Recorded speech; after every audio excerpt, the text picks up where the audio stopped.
saudade do luar da minha terra, prateando lá na terra, folhas secas pelo chão. Esse luar cada cidade tão escuro, não tem aquela saudade do luar da minha terra.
Rádio Pernambucana.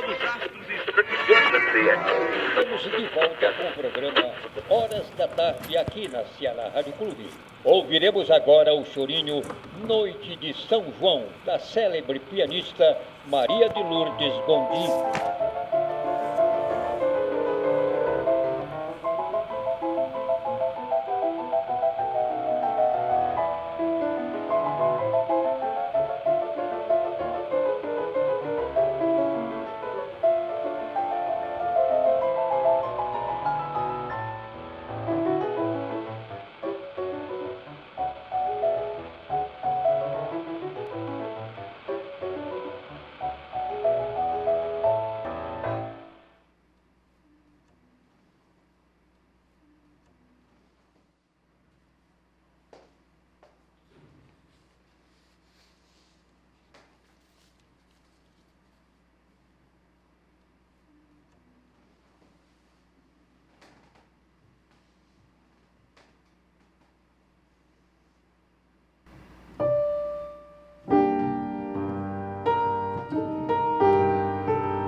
Conservatório foi um lugar que eu vivi tantos momentos bons, foi uma parte da minha vida que eu vivi bem, que eu gostei. Na infância eu não gostava de brincar, não gostava de algumas coisas, mas eu gostava de música.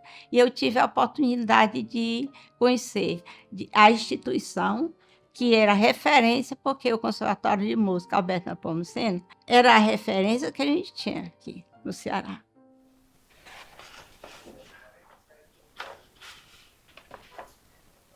Meu primeiro contato com o conservatório foi justamente no ano de 1953. Eu sempre tive a proteção de um tio meu, que foi diretor do conservatório, que é o maestro Orlando Leite. Ele certamente via que eu tinha talento. Ele morava em Fortaleza. Quando ele vinha de férias, ele trazia partituras. Para mim, ele sempre alimentava essa minha vontade de fazer música e de conhecer o mundo musical.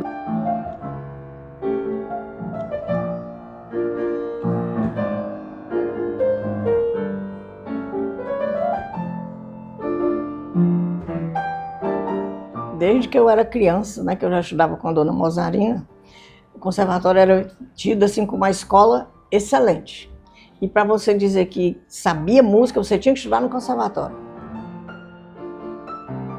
No conservatório entrava muita gente, muita gente. Todo mundo que queria achava que era assim, uma coisa simbólica, sabe? Estudar no conservatório era um cartão de visita, era alguma coisa importante. Era a minha segunda casa, desde pequena, porque eu mantinha aquela promessa que a minha mãe realizou. Eles compreendiam que a música era parte essencial da educação. Muita coisa ficou daquele tempo, né? A coisa foi, muita coisa, muita semente germinou daquele tempo.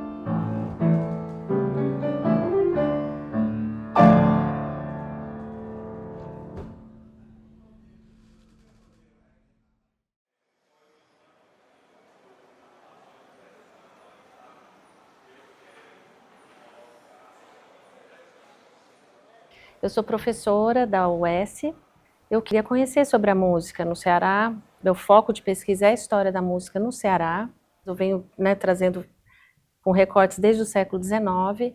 Você tem notícia dos primeiros pianos chegando aqui no Ceará por volta de 1840, né? Em 1850 você já tem, né, crônicas no jornal falando que a sonoridade dos pianos já incomodava. Então, eu me perguntei, né, na pesquisa como é que as pessoas aprendiam, enfim. Então, muitos estudavam, né, dessas famílias endinheiradas, que em geral, né, eram famílias localizadas mais no sertão, que estudavam na Europa, ou então vinham as preceptoras, né? Até o século XIX, a sociabilidade, vamos dizer, musical, era restrita aos lares. E na virada do século XX, você já tem as primeiras orquestras, inclusive com Henrique Jorge, né, regendo. Você já tem as professoras de piano se anunciando, né, como professoras a domicílio. Então, propriamente não havia, até os anos assim, 19, 20, você não tinha uma escola, né? Você tinha escolas assim, dos colégios das freiras, essa situação. Então, Fortaleza, né, nesses anos, era uma cidade que mantinha essa tradição do piano em família. As casas sempre tinham um piano. Os colégios também tinham suas salinhas com piano. Me lembra que eu fui estudar no Colégio da Imaculada Conceição e eu via, né, tinha uma irmã, acho que era a irmã Apoline, que era professora de piano, e havia vários pianos lá que as alunas, principalmente as internas, estudavam com a freira. O piano era o banquinho e violão da época, então o piano estava nos cafés, estava nos salões, nesse início de sociabilidade que deixa de ser, né, caseira no século XIX e vira uma sociabilidade de cidade, assim, né, antenada com as ideias de progresso, né, cinema, tecnologia, essas novas, o automóvel. Onde é que os músicos atuavam? Não? Então atuava na cena no cinema, né, no cinema mudo. Você tinha as irmãs Teodorico, né, que eram as irmãs negras que tocavam no cinema para imagem, né? Você tinha a Dona Maria de Lourdes Gondim, já tocando no Majestic. Então, você tem uma série de né, mulheres nativas, né, na música.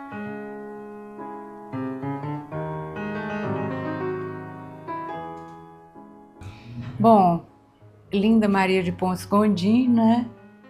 Nasci em 1951, mas eu tive os ecos da Belle Époque, como eu falo no meu livro, né? Porque eu fui criada pela minha avó, que nasceu em 1901, mas ela trazia sempre as recordações dessa época de ouro, comentava-se coisas do tipo que ela e o marido falavam entre si francês, para as crianças não entenderem.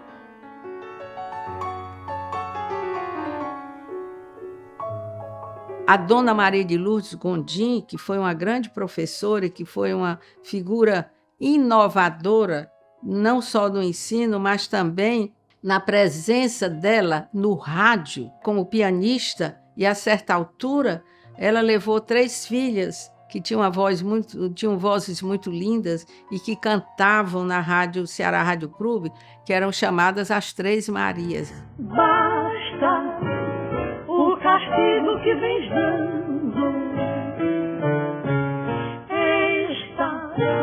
pouco a pouco me matando. As 3 Marias só cantavam porque a mãe ia junto. E aí ela negociou com meu avô para deixar as 3 Marias cantarem porque ela ia acompanhar e logo em seguida era o programa dela. Setembro de 1933, entrou no ar a Ceará Rádio Clube. A sede da Ceará Rádio Clube, nas Damas, era um estúdio com vidro nas paredes dos estúdios, e a população do bairro ia lá, veio através do vidro, né? Aí veio a ideia de comprar no 8º e 9º andar do edifício Diogo, né? E fazer lá a nova sede da Ceará Rádio Clube, um andar, o 9º andar, com auditório.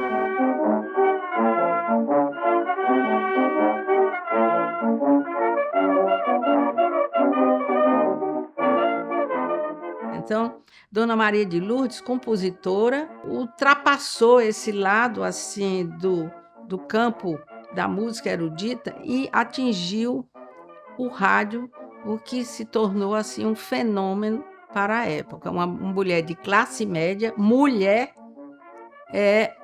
fazer parte assim da programação da Ceará Rádio Clube. Over the rainbow, way up high, there's a land that I heard.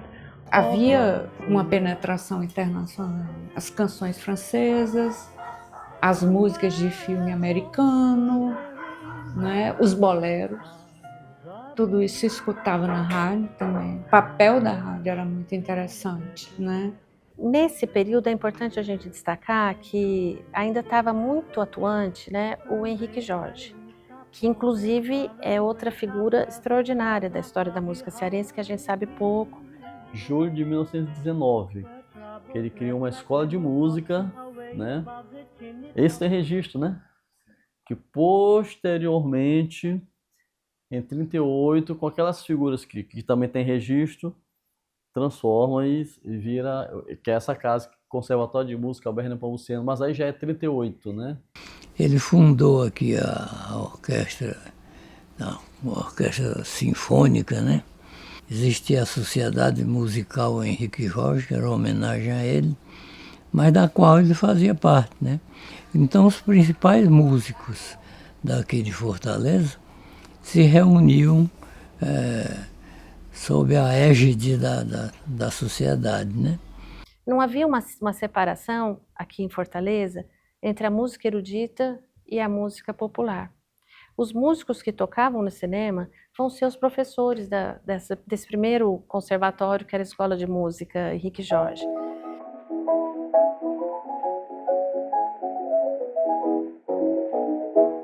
Eu venho falar-vos com toda a pureza, às vezes me encontro tão bom de tal veia, que ao ver passando qualquer lambisgoia, eu acho bonita o diabo da feia.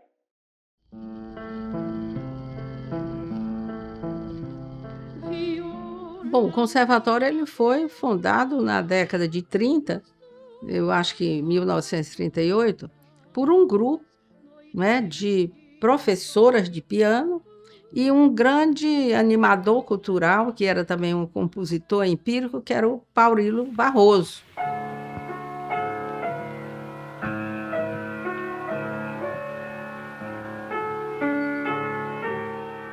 Ele era assim uma espécie de articulador cultural. Eu diria que ele é multidisciplinar, o Paurilo. Essa é a faceta mais interessante dele. O Paurilo foi um grande incentivador da arte, não só da música, mas teatro e tudo. E o Paurilo ele tinha Sociedade de Cultura Artística.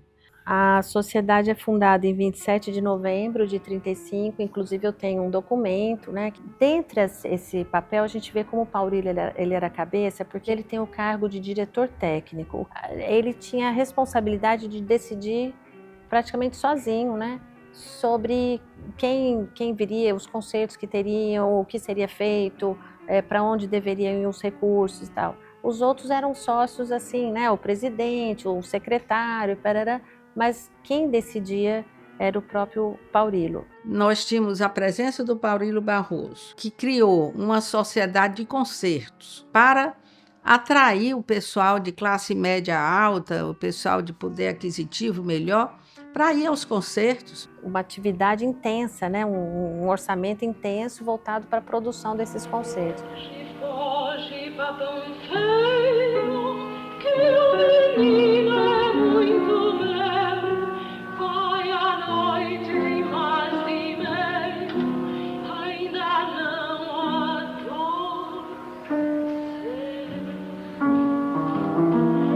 Meu menino pende o rosto, reza baixinho e de cor, são trindades, reza o posto. Torne, torne, O Paurilo era um sujeito tão atuante que ele vivia aqui no Rio de Janeiro, em São Paulo, viajava sempre. Chegou a dirigir no Rio de Janeiro o Cassino Atlântico, né? Levou artistas daqui para lá. Quer dizer, era uma pessoa altamente entrosada no meio artístico. Então, eu diria que se o conservatório, né, se estruturou e tudo mais, eu acho que foi a figura dele, ele foi um timoneiro, né, nessa ação. E a gente vê também um papel da própria Henriqueta Galeno, né, sempre envolvida, ela também era chamada, né, tanto da sociedade como diretora artística. Então a gente vê que essas figuras, vamos dizer assim, né, do meio artístico, da intelectualidade, eles estavam juntos, né, nessa empreitada. A partir de 1936 tivemos a sala da casa de Juvenal Galeno, também levava muita música para lá, concertos e até outras coisas como cantadores de viola, saraus, recitais. A casa de Juvenal Galeno era um espaço muito importante para a poesia, para a literatura. Funcionava como uma pequena academia de letras, né, só feminina. Eu acho interessante também destacar essa questão de gênero, porque a doutora Henriqueta Galeno, filha do poeta, né, Juvenal Galeno, ela foi uma das mulheres que se formou em direito, por exemplo, que não era comum na época, né? Tinha as reuniões, tinham saraus, né?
Quando a sociedade surge, depois de 3 anos, né, ela começa a desenvolver esses concertos, e daí 3 anos eles estruturam o conservatório.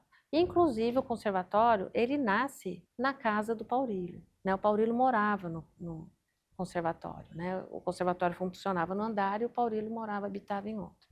Então, diz que era a máquina, segundo a memória do filho, era a máquina de costura versus o som dos pianos, né? Assim, a paisagem sonora ali E como o Paurilo era muito amigo das pianistas da época, que naquele tempo tinha as pianistas, cada qual isoladas, não trabalhavam, não tinha nenhuma, não eram conjugadas em nenhuma associação. Era Nadir Parente, Esther Salgado, Estudos da Fonseca e Branca Rangel. Então, por conta, assim, o incentivo do Paurilo, elas resolveram fundar o conservatório. Então, essas professoras Dona Branca Rangel, que vinha de uma tradição de Sobral, compositora também, né? Dona Nadir Parente, que se formou no Rio de Janeiro, e Dona Esté Salgado Studart da Fonseca, que foi a minha professora, minha primeira professora quando eu vim morar em Fortaleza. Dona Esté, ela estudou na Suíça. Então, essas 3 professoras, elas foram o esteio para a criação do conservatório, junto ao Paulino Barroso, que era uma pessoa de muita influência na cidade. Nesse momento que então começa-se uma pegada, vamos dizer assim, mais erudita, né, de uma estruturação assim que já teve na escola, mas eu digo assim, de um movimento que transcende a educação, que é uma coisa mesmo pilotada ali, né, encabeçada pelo Paulino, que é de trazer concertistas, né, e vai alcançar esse objetivo. Meu tio Orlando, ele até me levava para o aeroporto para eu receber os artistas que vinham. Para mim aquilo era uma glória, né? Ia ele, o Paulino, os filhos do Paulino, e a família inteira buscar o artista, e lá ia eu também. Aí depois que elas se instituíram, resolveram colocar o nome de Alberto Nepomuceno, que é o incentivador da música nacionalista, o pai do nacionalismo musical, né? O Alberto Nepomuceno passou toda a sua vida em defesa dos mais lídimos valores da cultura pátria. Abraçou causas difíceis como a abolição dos escravos, com a coragem daqueles que acreditam na liberdade e no homem como sujeito do seu destino e da sua história. Quando, a pedido do Barão de Studart, escreveu a música do Hino do Ceará, compôs a melodia em escalas modais. Se for feliz, ele diz, terei vencido uma campanha. Especialmente por isso que será o cearense o único povo da comunhão brasileira que canta uma canção patriótica. Será o começo de uma regeneração de costumes. Será uma prova de amor à língua e à nacionalidade. Será mesmo um direito a essa.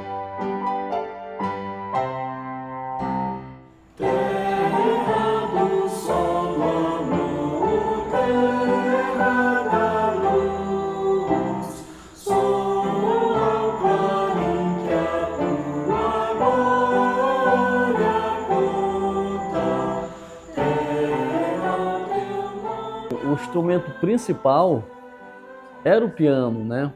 Então, o acesso ao instrumento era muito difícil. Se hoje é difícil, né? Tu imagina nos anos 40, 50. Então, assim, tinha isso sim, porque quem tinha os pianos eram as professoras. No início, eu tinha aula na casa da professora. E a gente só ia na sede do conservatório para fazer os exames. Era exame no meio do ano e exame no fim do ano.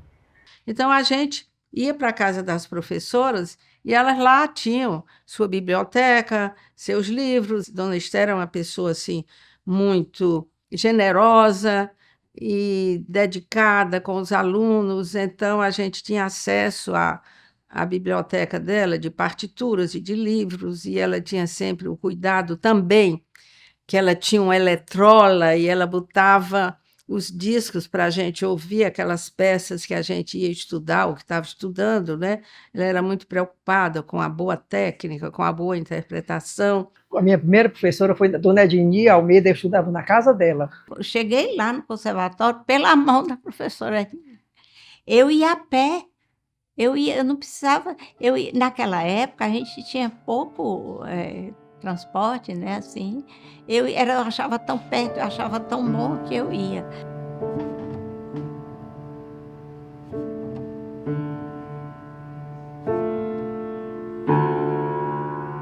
Professora, iremos continuar na mesma peça hoje? Sim, a Galhofeira, de Alberto Nepomuceno.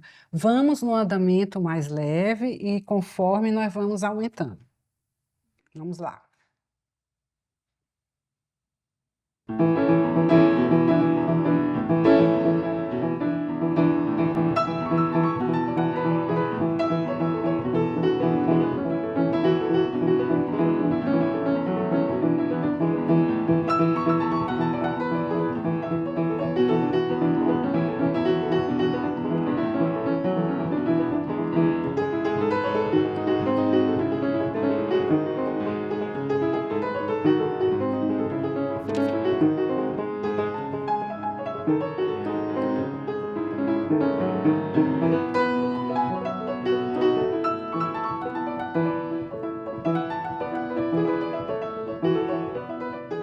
Quando eu cheguei no conservatório, era numas salas grandes, no centro da cidade.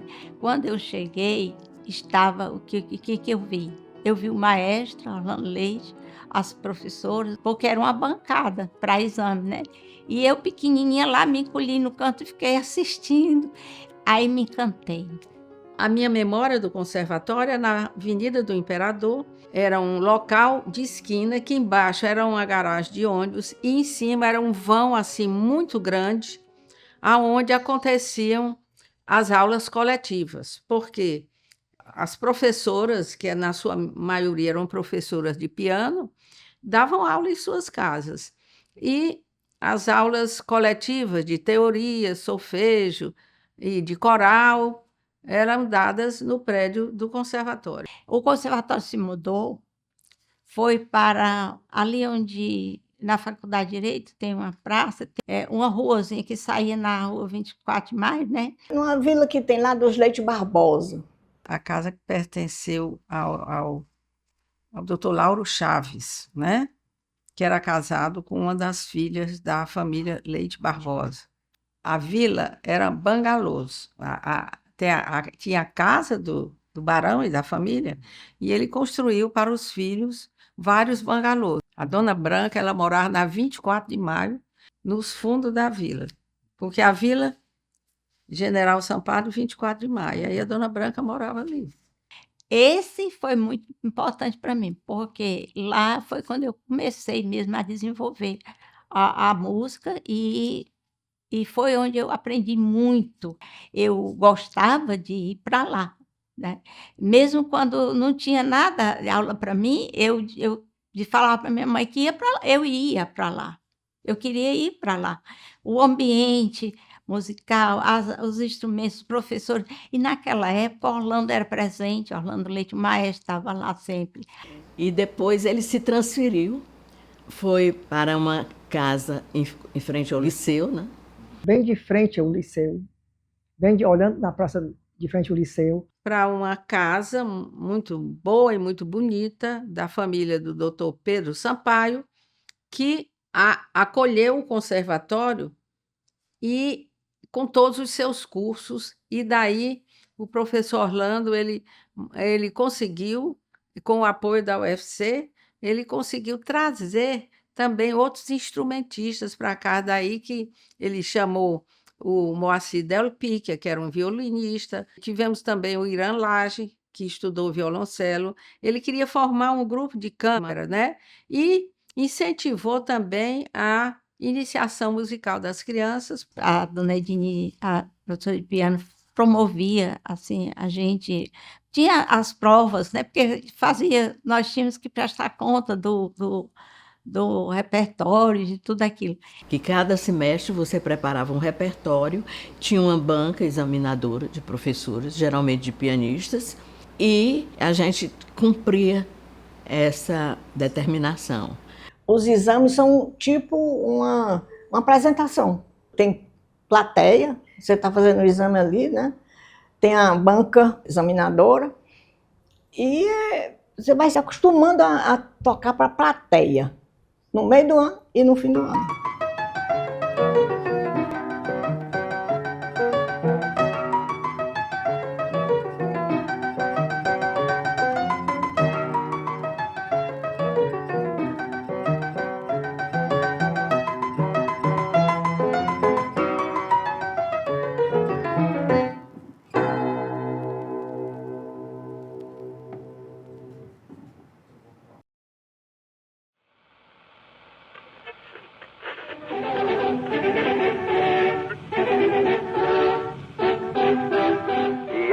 Atenção, ouvintes. Testemunhamos uma era de grandes transformações e progresso indelével. No coração do Nordeste, o anseio do Ceará intelectual concretiza-se com a instalação da Universidade do Ceará sob a batuta visionária do reitor Antônio Martins Filho. Como universidade, nós teríamos de cultivar o saber, mas como Universidade do Ceará, nós teríamos de atender ao meio. E assim, nós teríamos de chegar ao universal pelo regional. por ocasião da criação da Universidade Federal do Ceará, por conta dessa visão muito ampla do reitor Martins Filho e de uma aproximação que ele fez com o maestro Orlando Leite, ele pleiteou a transferência do conservatório para integrar os departamentos da Universidade Federal do Ceará. E o Martins Filho foi um grande incentivador. E aí ele quis conjugar, convergir tudo para o Benfica, né? Que toda a vida o pensamento dele era fazer um polo musical, um polo, tudo em torno da UFC, né? Aquilo ali foi o áureo tempo da UFC, para mim foi no tempo, porque era muita coisa, muito evento cultural, artístico. Eu acho que o reitor Martins Filho, no caso, meu avô, tinha uma visão muito interessante das artes. E eu acho que isso, para mim, faz uma mudança enquanto personalidade pública ele. Porque se você for ver, todos esses equipamentos que a universidade tem de forte, a rádio, o MAC, o Museu de Arte Contemporânea, no caso, o próprio Concha Acústica, na época, o Madrigal, foram desejos do vovô, sabe? Foram desejos do Martins Filho, que achava que era importante as artes para a formação da pessoa. O Brasil volta seus olhos para o Planalto Central. É a marcha para o Oeste. Ergue-se Brasília, a cidade esperança, superando desertos e desafios. Tudo em Brasília cresce vertiginosamente num ritmo verdadeiramente acelerado. A cidade tem necessidade de integrar-se gradativamente à condição de metrópole viva e atuante. E para isso, a providência mais imediata é a construção de núcleos residenciais, obras de instituições previdenciárias e particulares. À frente desse destino manifesto, o presidente Juscelino Kubitschek consolida a democracia e o desenvolvimento, prometendo 50 anos em 5. O senhor Juscelino Kubitschek presta o juramento de manter, defender e cumprir a Constituição da República. Em pleno centro de Fortaleza, a formosa capital do estado do Ceará, ergue-se monumental edifício na Praça do Ferreira. Centenas de convidados especiais estiveram presentes na inauguração do mais moderno e luxuoso cinema do norte do país.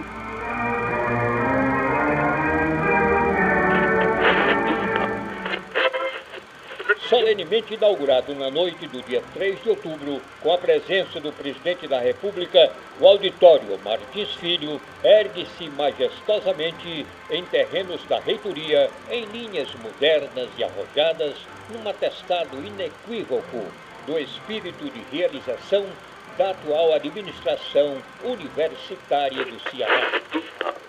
Essa inauguração da Concha Acústica me marcou muito, quando a emoção foi muito grande. Quando a Concha Acústica foi inaugurada, nós cantamos lá na Concha Acústica. Me lembro de cantar lá e ficar emocionada porque tinha muita gente, né? Eu pensava assim, meu Deus, a gente cantando aqui. Um grande coral, foi muito bonito a apresentação. Foram as apresentações e os festivais que foram feitos em homenagem à comemoração da Concha Acústica. Concha Acústica em pé, aplaudindo. Esse momento eu nunca esqueci, não. Nosso maestro fez de tudo para isso acontecer. Ele recebeu o convite, né, e foi o coral. E foi esse do conservatório que foi escolhido. Então, isso aí é importante. A inauguração da Concha Acústica foi um dos maiores acontecimentos da vida cultural do Ceará. O reitor Antônio Martins Filho fez a apresentação do programa de estreia, tendo ao seu lado o maestro Eliazar de Carvalho e os figurantes da Orquestra Sinfônica Brasileira. Cerca de 5.000 pessoas compareceram aos festivais artísticos de inauguração do magnífico Logradouro Universitário. No dia 5 de outubro, o coral do Conservatório de Música Alberto Nepomuceno faz seu recital de estreia, dirigido pelo professor Orlando Leite, integrado por 120 figurantes e da soprano Lia Salgado, executando peças clássicas e músicas populares brasileiras.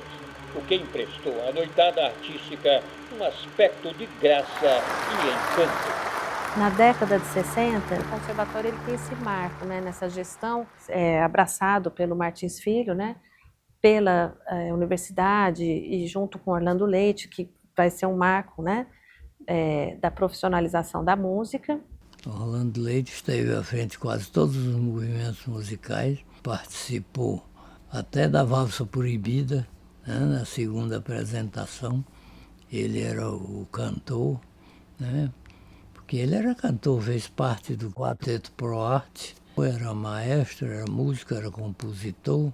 Era um quarteto vocal, com Orlando tenor, Carlos Salles baixo, Odede Araújo contralto e Leila Carvalho soprano. Orquestra Henrique Jorge, era a única orquestra que tinha em Fortaleza, e o regente era maestro Orlando Leite, né? Que foi realmente quem me apresentou ao professor Nelson Ed, né? E o professor Rovanês, né? Que davam aula de violino lá no conservatório. Tocávamos peças de autores, de compositores como Mozart, né? Beethoven, era Bach, né? A gente tocava essas músicas, né? Foi muito importante eu tocar, conviver com essa orquestra, sabe? E tudo isso foi o conservatório que me passou, né? O professor Orlando Leite foi um dos poucos diretores, né, do sexo masculino, porque naquela época realmente prevalecia as professoras mulheres, né? Ele foi um dos entusiastas que criou esse movimento do canto no conservatório. O meu tio Orlando fez um curso de canto orfeônico no Conservatório Nacional de Canto Orfeônico com o Villa-Lobos. Ele foi aluno do Villa-Lobos. Então, quando ele voltou como um jovem entusiasta, ele quis assim expandir o conservatório no sentido de dar lugar ao canto coral, porque uma das prioridades do curso de canto orfeônico era preparar professores para formar o ouvinte através do canto. O coral fazia parte do currículo. Era aula de teoria, aula de coral e aula de instrumentos. E a gente sentia, né, que ele queria realmente que aqui na sua terra natal, principalmente Fortaleza, a música fosse valorizada e que não fosse só aquela aula de instrumento, né? Então, o maestro Orlando Leite, que também tocava violino, era muito entrosado com a orquestra Henrique Jorge, ele fez essa ponte para expandir o conservatório no sentido de que a parte teórica fosse incluída para poder enriquecer a aprendizagem do instrumento. Aulas de harmonia, aulas de contraponto, aulas de história da música, aulas de história da música no Ceará, com a professora Dalva Estela. Nós tínhamos também, às vezes, convênios com professores que vinham de fora, que vinham, davam cursos, faziam aquelas oficinas. E o canto coral como um elemento assim, importantíssimo na formação do músico, porque o nosso principal instrumento é a voz. Ele realmente foi um propulsor da música dentro do conservatório. E uma pessoa muito simples, simpático, sabe assim, ele era maravilhoso. O Orlando Leite, o trabalho dele foi muito importante. Quando eu fiz uma prova, que eu trabalhei muito essa prova, porque eu me preparei 1 ano, foi a última prova que eu fiz, e eu queria mesmo fazer. Eu nunca pensei em ser uma pianista, assim, nunca pensei, o piano não estava, mas eu me dediquei à prova, né? E minha professora convidou o Orlando para fazer.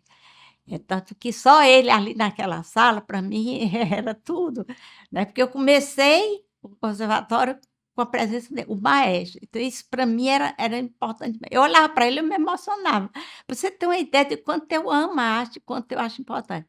Quando eu toquei, que eu terminei minha prova e tudo, que ele se levantou, ele chegou para mim, aí ele falou que eu era uma grande pianista, uma grande artista e tinha muito talento.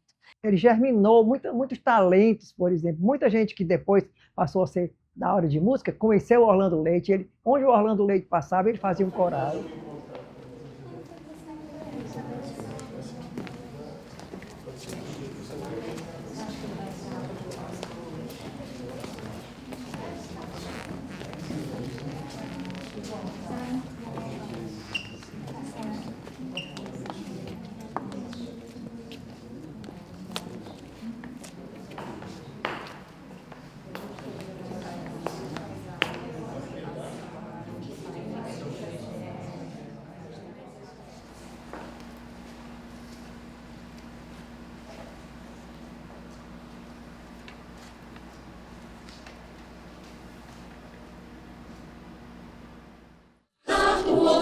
bonde passa, a moça não pode ignorar. Não trabalha, não faz nada, leva a vida e namora. Se o bonde passa, estão na janela. Se o bonde volta, e destam elas. Namoram todos, é um horror. Os passageiros e o condutor. Se o bonde passa, estão na janela. Se o bonde volta, e destam elas. Namoram todos, é um horror. Os passageiros e o condutor. Conheço umas que moram aonde o bonde não passa, que dizem fazendo troça, esta rua é uma desgraça. Se o bonde passa, estão na janela. Se o bonde volta, e estão elas. Namoram todos, é um horror. Os passageiros e o condutor. Se o bonde passa, estão na janela. Se o bonde volta, e estão elas. Namoram todos, é um horror. Os passageiros e o condutor. O conservatório ganha outras qualidades, eu diria, né? Que seria assim, estrutura, o canto coral assim, a nível nacional, né? Assim, de ter um madrigal excelente, que vai viajar, que vai ter projeção, né? Primeiro eu cantava no coral, no grande coral, que era um coral que o Orlando tinha, o grande coral. Depois do grande coral você passava para o coral de câmara, e depois do coral de câmara você passava para o madrigal. O madrigal, que foi criado no conservatório, mas, como era reitor Martins Filho, ele adquiriu o título de madrigal da UFC. Que o madrigal realmente é um grupo, é um termo que vem para grupos da Renascença, são grupos corais com cerca de 16 pessoas, grupos pequenos. O madrigal ensaiava no conservatório, o Orlando era o regente, todo mundo do madrigal ou era aluno do conservatório ou era professor, tinha aluno, tinha desse tempo do madrigal, todos os eventos, solenidades, era o Lá se vai o Orlando Leite, porque o madrigal só existiu com o Orlando Leite.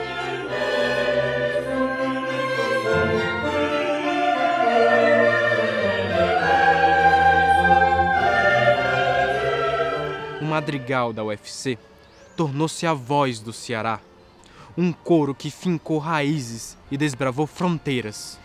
Então era um madrigal que cantava peças mais complexas, cantava compositores mais eruditos, cantava Bach, cantava Beethoven, cantava Villa-Lobos e tal.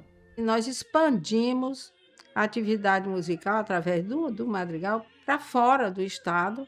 Fomos a concursos no Rio Grande do Norte, em Pernambuco, demos um concerto na Rádio Nacional do Rio de Janeiro. A atividade do madrigal, ela culminou com uma viagem para o Chile no encontro de corais internacionais e o maestro Orlando Leite foi eleito assim o melhor regente. Aqui o Orlando, o Célio, a Zeneida, olha a Maria Helena, eu.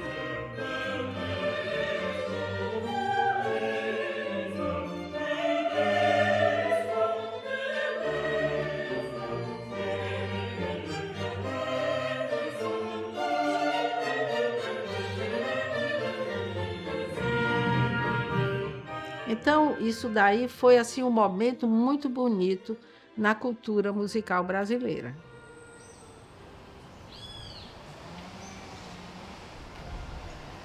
Com a chegada da universidade no Ceará, o Benfica respirou um novo tempo. Foi nesse cenário que o reitor Martins Filho, homem de visão e de sensibilidade, entregou ao conservatório um espaço para chamar de casa. Um gesto de reconhecimento à música como parte essencial da vida e da formação de uma sociedade.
As universidades federais do Brasil começou a criar os núcleos artísticos, musicais, para que as universidades criassem os cursos de música, né? Então, aqui em Fortaleza, do reitor, lá na época, o professor Martins Filho, que era entusiasta da música, né? E ele comprou um prédio, reformulou, adequou o prédio da Avenida da Universidade para o funcionamento do conservatório, que seria incorporado à Universidade Federal do Ceará.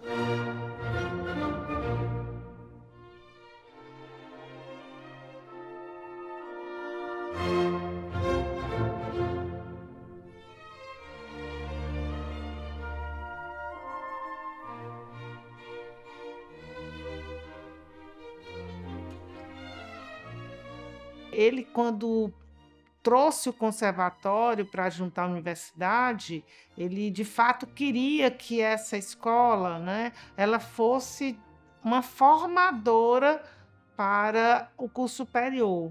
O reitor Martins Filho, ele nos cedeu uma outra sede ali no Benfica, onde o conservatório permaneceu por muitos e muitos anos, até recentemente, que foi toda reformada para acolher o curso de música e, do lado, o curso de teatro.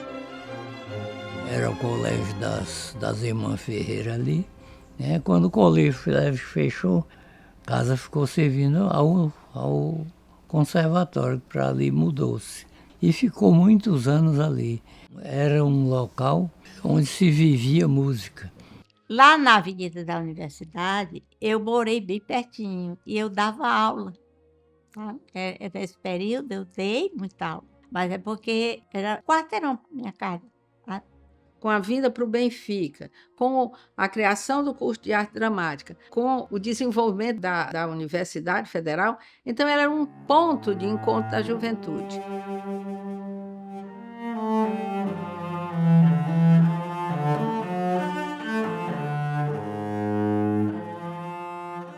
O prédio tornou-se refúgio e encontro, ecoando a delicadeza firme de professoras, pois foram as mulheres, das fundadoras as que vieram depois, a coluna silenciosa que sustentou essa história, guardando a chama acesa.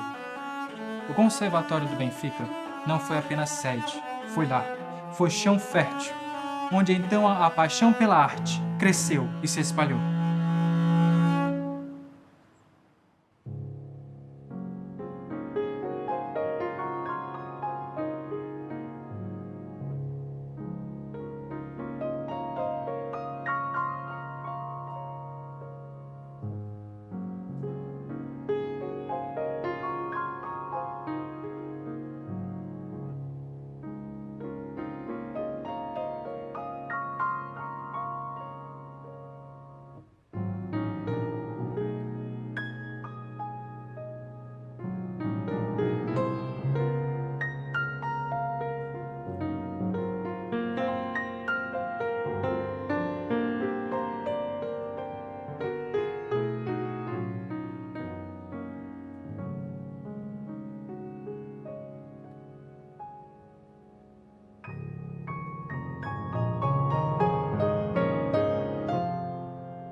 Nós tínhamos já professores muito qualificados, não só para os instrumentos, mas para a parte teórica, né? Dona Bianca Studart, dona professora Zeneida Rangel, Nízia Diogo Maia, professora Wanda Ribeiro Costa, que foi uma figura excepcional, uma pessoa inteligentíssima, generosa. Foi uma professora que me ensinou harmonia, professora excelente. Depois eu fui ser professora de harmonia, que eu aprendi com ela. Que é a dona Wanda, a Leila, a Anastácia, tem até outra, a Babi, a Imelda, a Eunice. Quando eu ia para o doutorado, em 1993, que a dona Wanda fez uma reunião na casa dela para mim. O Orlando era o idealista, sonhador, e ele ficava sonhando e dizendo para lá que ia fazer isso, que ia fazer aquilo. Então, cada um tem uma característica, né? Tinha a Afonsina. Essa professora, Afonsina Feitinelli, que foi tudo na minha vida. Ela realmente foi a referência do que eu sou hoje. ela tocava vários instrumentos, ela ensinava teoria musical, ela ensinava harmonia, análise musical, então tudo ela era, eu achava assim o máximo, né? Eu era de conhecimento, eu queria saber tudo que ela sabia. E houve uma, vamos dizer assim, uma afinidade. Tinha Dalva Estela. Dalva Estela foi uma grande pessoa. A Dalva Estela passou a vida inteira no conservatório. Ela cantava, ela tocava, ela regia. Era muito boa a Dalva Estela. Professora Maria Helena Barreto, para mim o maior referencial de professora da escola que passou um marco dentro do conservatório, Dona Maria Helena Barreto, que é uma pessoa muito conhecida, né? Dona Maria Helena era uma cultura invulgar, uma pessoa de uma simplicidade incrível. A professora Maria Helena, ela passava a noite acordada pesquisando, estudando, e ela praticava, porque ela passava para nós os conhecimentos. Veio o professor Flávio Campos, veio também a professora Tereza Vilela, que era cearense e que foi estudar em São Paulo e voltou, foi até minha professora de piano, e outros que saíram para estudar na Bahia, por exemplo, a professora Repegar Fermanian, que foi fazer curso na Bahia, voltou e se tornou professora do conservatório. Tinha Maria Júlia, né? Tinha a Liliana, que é filha da Dona Edini, a Ana Alice é muito amiga da Júlia. Você vê como a coisa vai se disseminando, né? Vai espalhando.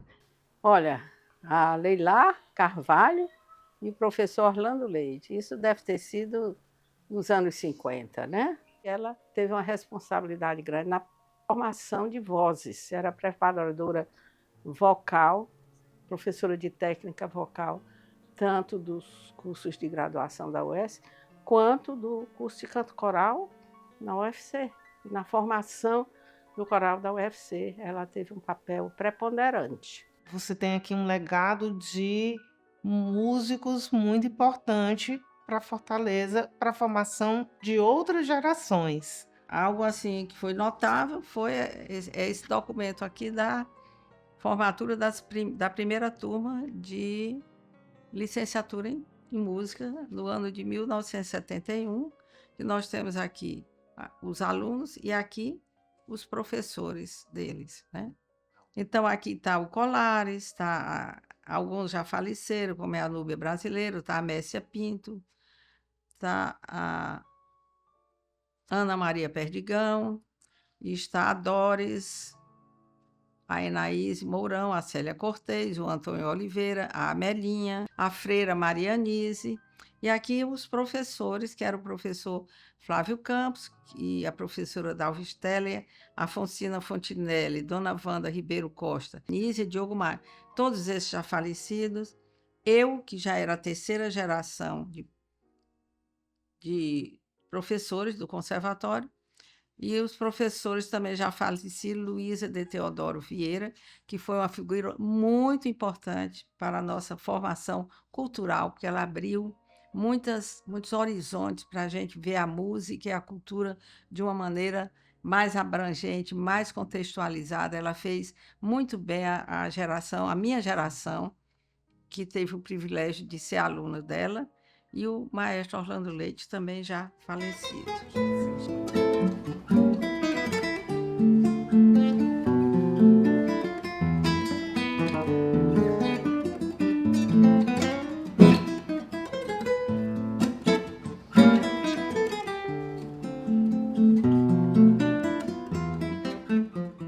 O outro instrumento que hoje eu diria é meio a cara do conservatório é o violão, né?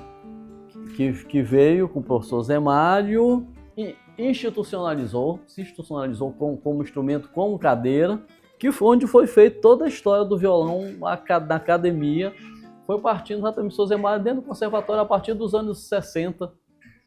É importante reconhecer, né, assim, o trabalho do violão no Conservatório Alberto Nepomuceno, na pessoa do José Mário de Araújo, né, que para a minha formação de músico isso foi muito importante, né, porque a gente estudava os períodos da música, todo um repertório, desde o período renascentista, né, da música europeia, mas também da música brasileira, dos compositores de música brasileira para violão, do choro. O professor José Mário, ele era professor de violão, E ele foi convidado pelo maestro Orlando Leite para criar um núcleo de violão. É tanto que o Marcos Maia, nosso professor doutor da UES hoje, iniciou os estudos com o Zé Mário.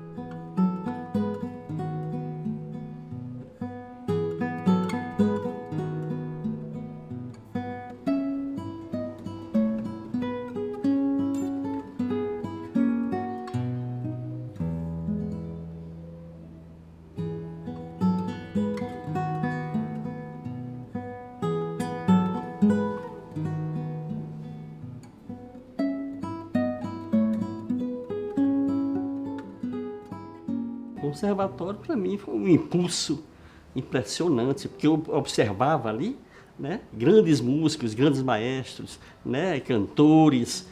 Essa passagem aí do violão lá no conservatório realmente agregou muitos alunos, né? O Zé Mário, na época lá, sempre tinha apresentações dos professores e a gente que estava ali assistia, né? E tinha conferências também, né? Exatamente em 1978, o professor José Mário de Araújo, né, ele mais 5 alunos dele, nós fomos para os lendários Seminários Internacionais de Violão de Porto Alegre. Nós fomos ao 10º e ao 11º seminário, né, em 78 e 79, respectivamente. Os seminários duravam o mês de julho inteiro lá em Porto Alegre, com professores, né, do Brasil e de vários países do mundo. E isso, assim, foi uma coisa que a gente sempre lembra, foi muito importante, abriu assim a mente da gente para o mundo violonístico, para a música. Tudo graças ao professor José Mário, né?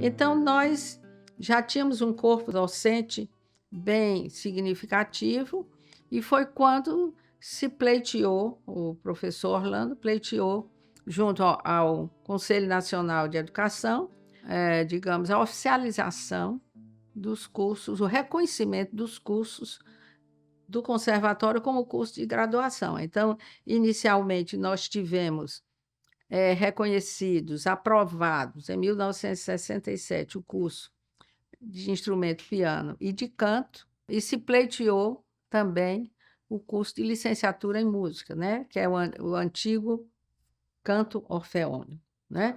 Por conta disso, nós já tínhamos condição realmente de ser parte integrante da Universidade Federal do Ceará. Algumas pessoas lá nesse movimento se formaram dentro do conservatório, na estrutura do conservatório, né? Se formaram em música pela Universidade Federal, mas a incorporação efetiva não aconteceu. O reitor Martins Filho não teve chance de ir para o 3º mandato, e aí nós ficamos à deriva quando ele deixou a reitoria. Uma vez a gente conversando sobre isso, ele disse que, infelizmente, ele não conseguiu finalizar o que ele queria, né? Que ele acabou saindo da reitoria antes de ter finalizado o que ele pretendia. Mas passamos muito tempo nessa luta, viu? Para ser reconhecido por um ou por outro, por um ou por outro. Quem foi assumir foi a Universidade Estadual. Porque para se instalar, ela precisava de uma escola de música, uma escola de arte, né? Aí nós ficamos na estadual. Por isso, inclusive, que o conservatório é uma das unidades de educação pioneira, né, na criação da Universidade Estadual do Ceará. E aí sim, o conservatório foi efetivamente incorporado por força de lei, publicado no Diário Oficial. Literalmente, o conservatório passa a ser incorporado à Universidade Estadual do Ceará. Acontece que, de fato, a UES só incorporou o corpo docente dos cursos de graduação. Eu incorporo, mas o curso de graduação conservatório, desde a época do Martins Filho, ainda desde lá de trás, sempre continuou funcionando de forma privada. Curso de graduação da Universidade Estadual do Ceará, havendo na Universidade 2210, tá certo? Funcionando lá, mas também continuava existindo o curso privado. Era para ele ter sido integrado totalmente e os cursos de nível médio serem considerados como cursos livres, como cursos preparatórios para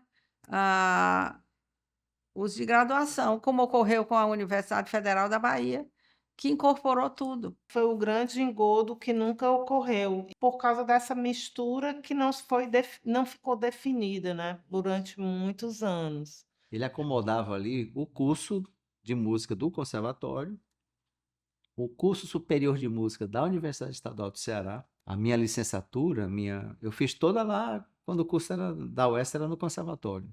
Foi lá também no conservatório que começou o curso de extensão em música da UFC. Então, veja só, eram 3 cursos no mesmo prédio. Então, era uma coisa assim, era a segunda casa de todo mundo, muito movimentada, né? Porque era manhã, tarde e noite.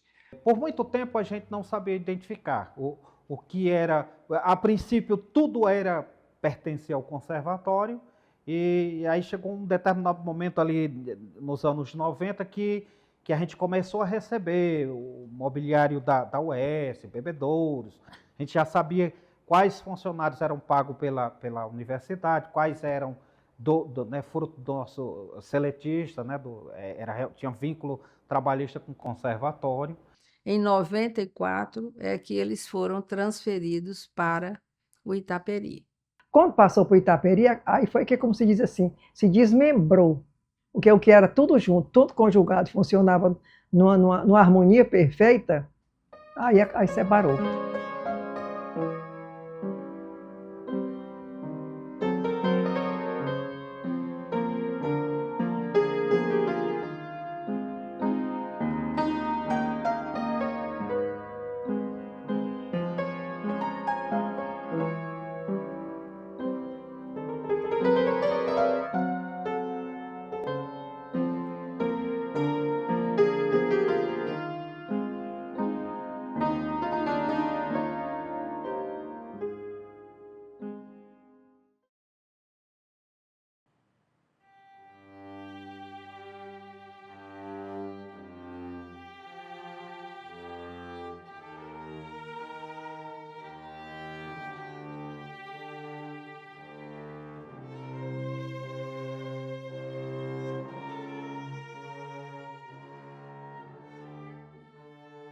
Nossos espaços contam quem somos, de onde viemos, as lutas que travamos e os sonhos que construímos.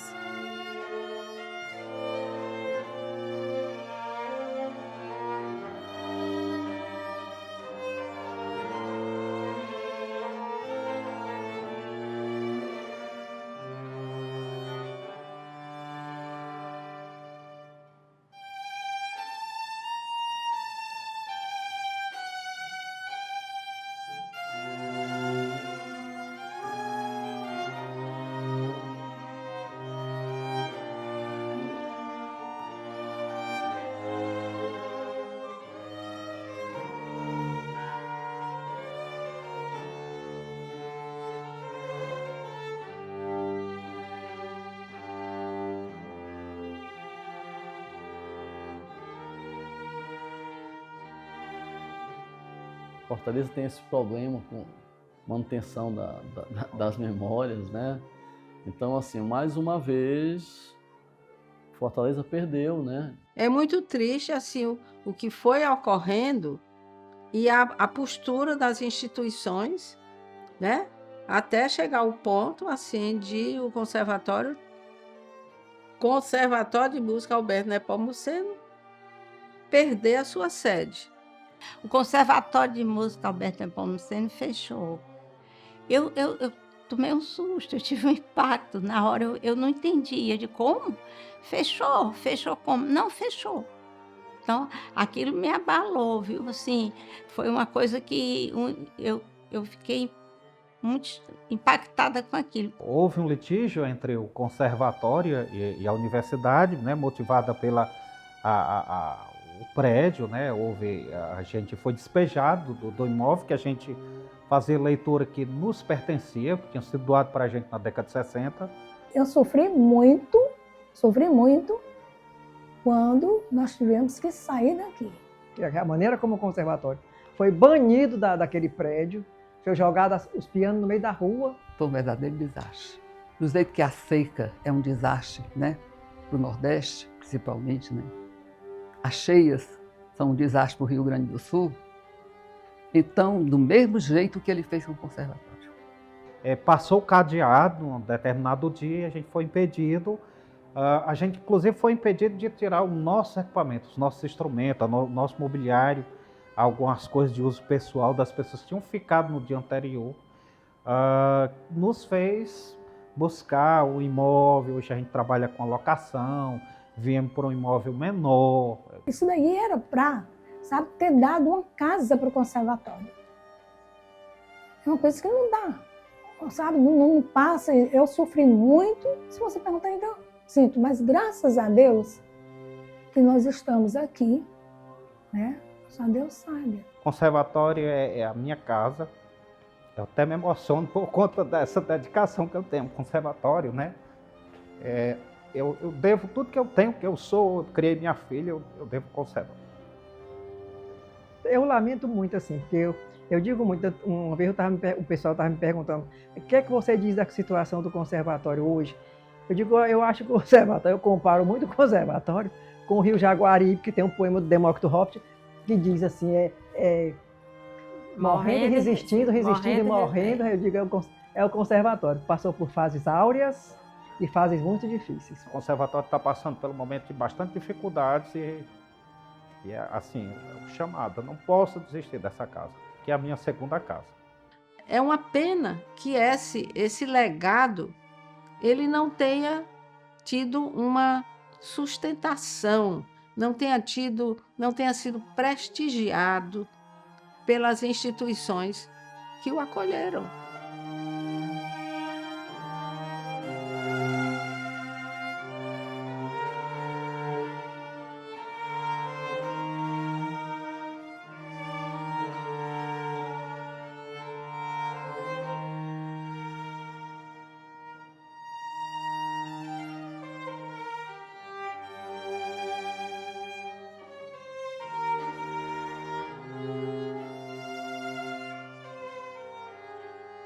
Este prédio, por tantos anos, foi o coração da música cearense. Atualmente, no lugar dos sons ficaram as memórias, testemunhas silenciosas de um legado que insiste em permanecer. O que será da identidade do nosso povo quando já não restarem mais lugares em que nossa memória possa se enraizar? A cidade precisa do conservatório. Precisa, né? Porque a nossa cidade... Não sei por que nós cearenses somos assim meio áridos, sabe? E a cidade não dá muito valor, não. E se o conservatório deixar isso morrer, morreu. Então, eu penso que o conservatório tem uma responsabilidade muito grande na música do Ceará. Quando eu saí daqui, que eu voltei para casa, eu chorei. Eu me senti envolvida numa onda assim de... Não foi de tristeza, não. Foi de gratidão.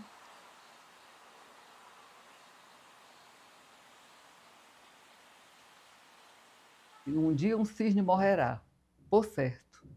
Quando chegar esse momento incerto, no lago talvez a água se tisne, e que o outro cisne cheio de saudade nunca mais cante, nem sozinho nade, nem nade nunca ao lado de outro cisne.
nós sempre tivemos muitas dificuldades financeiras. Nunca foi fácil. Hoje nós estamos aqui recomeçando.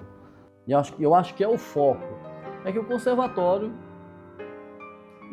de fato, é a instituição mais importante, tá certo? Quando se pensa em música aqui né, em Fortaleza, em estado do Ceará, porque é uma instituição que já está quase centenária, funcionando ininterruptamente.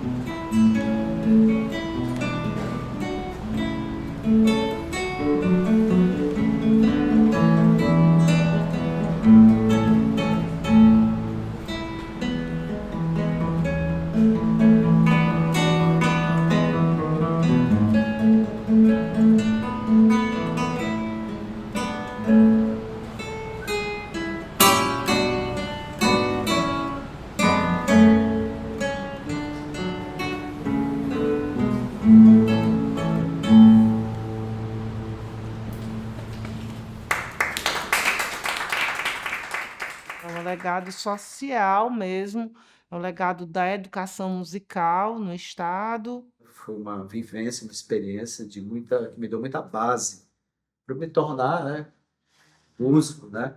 Eu me tornei também o professor, né? Aprendi muito com o meu professor José Magno, como ensinar, né? Aprender a ensinar, né? Ensinar a aprender. Se hoje nós temos curso de música da Universidade Estadual, ou próprio curso de música da UFC, ou outros que surgiram, perpassa essa herança que é tipo de pai para filho, de avô, que é o conservatório. No final das contas, a gente vai passando e fazendo esse caminho, né? Então, para o Ceará, ou para Fortaleza especificamente, o conservatório foi e ainda é fundamental, mas principalmente estou falando de um legado histórico, né, de um tempo anterior, é fundamental para todo o desenvolvimento dessas instituições. Se nascer novas sementes, novas plantações, uma nova estação, novas plantas, novas flores. Eu queria homenagear esse pessoal, porque eles merecem, eles plantaram quantas sementes? E essas sementes, onde é que estão multiplicando e frutificando aí? Eu me considero uma semente. E eu devo ter sido uma terra boa, porque a semente frutificou, eu fiquei com aquilo. No dia que eu tive uma oportunidade, eu fiz.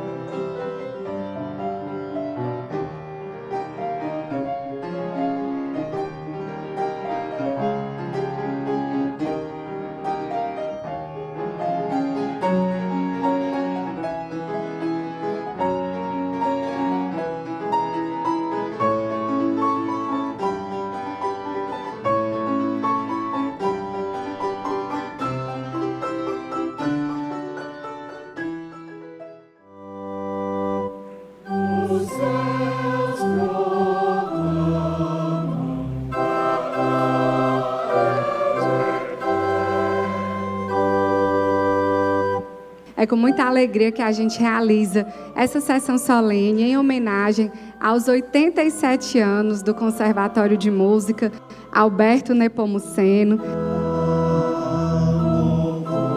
Ele é mais do que um equipamento, do que uma instituição, né? Ele é um patrimônio do estado do Ceará, inclusive reconhecido, né, como um equipamento de utilidade pública, de relevada e destacada significância cultural para o nosso estado, que precisa, de fato, ser apoiado, né? E por isso nós resolvemos fazer essa solenidade e homenagear, né, em nome do conservatório, aqueles e aquelas que fazem parte da instituição, né? Professores, diretores, alunos, colaboradores.